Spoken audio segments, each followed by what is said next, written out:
all, you go to the TikTok app, and then you can see this arrow in the corner. You press this one to download this video and save video.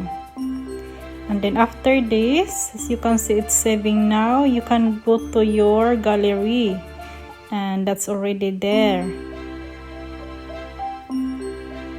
As you can see, the watermark is still there, the TikTok sign. So that's the one that we're going to remove.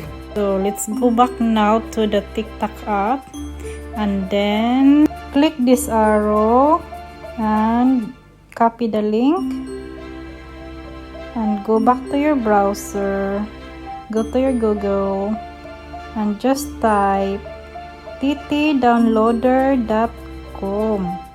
That's where we're going to paste the link. You select this one and then paste the link in this empty box.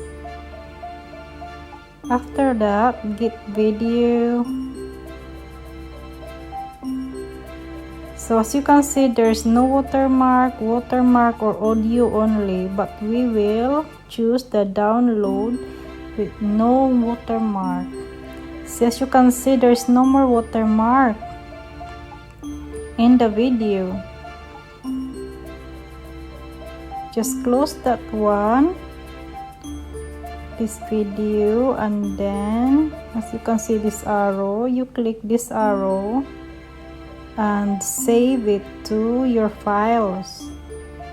I am going to save it to one of my files folder, and then as you can see the arrow on the left side, upper left side, it's downloading now. When this download, when it's finished, click this one and then save it to your photo gallery. Save video. After saving, go back to your images.